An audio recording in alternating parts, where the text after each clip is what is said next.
16 April yang lepas, kalau korang yang tak tahu, geng-geng runners ada satu press conference bagi satu event besar di Malaysia ini, iaitu Kuala Lumpur Standard Chartered Marathon. Bagi korang yang tahu apa rumusan daripada press conference, diorang ada mention beberapa main sponsor yang telah join event ini. Salah satunya adalah ASIC dan kedua adalah Pantai Hospital Kuala Lumpur. Dan betul lah rumours yang mengatakan tempat starting line dan juga tempat berakhirnya finishing line adalah dua tempat berbeza. Di tempat starting line kita tak tahu lagi, TBC lagi, dan di tempat berakhirnya korang berlari nanti adalah di Stadium Merdeka, dikira tempat ikonik kita nampak Stadium Merdeka tu. Cumanya daripada posting di Instagram, diorang mengatakan ada satu kategori baru iaitu The Run Club Challenge. Tapi aku cuba try tengok dekat dia punya website, dari segi kategori tu tak ada lagi keluar kategori macam ni. Adakah ini masih official ataupun tak? Kalau ada, ia bagus untuk korang yang ada running club dan sebagainya. Bagi korang yang belum tahu, aku ingatkan event ini akan berlangsung pada 4 sehingga 5 Oktober.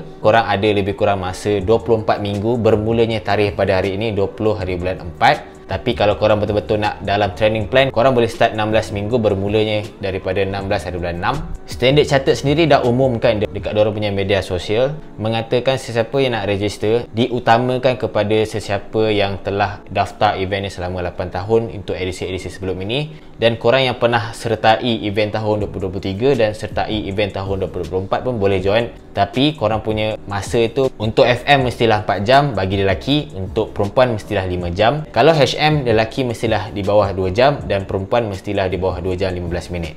Bermulanya prioriti untuk mereka-mereka ini adalah bermulanya tarikh 17 April sehinggalah 21 April.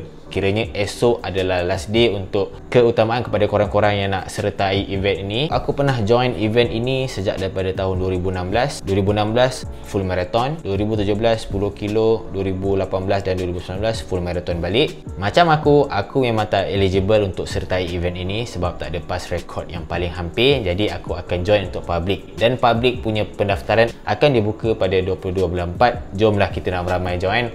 Rasa-rasanya tak sampai beberapa jam confirm akan penuh. Korang kena cepat, okey? Korang rasa kan pengumuman untuk starting line dan juga berakhirnya tempat finishing line tempat berbeza, korang rasa okey tak? Korang pernah tak berebut untuk join event sebesar macam ni tapi tak dapat? Cuba korang tinggalkan diorang komen. Jumpa lagi next video. Bye bye.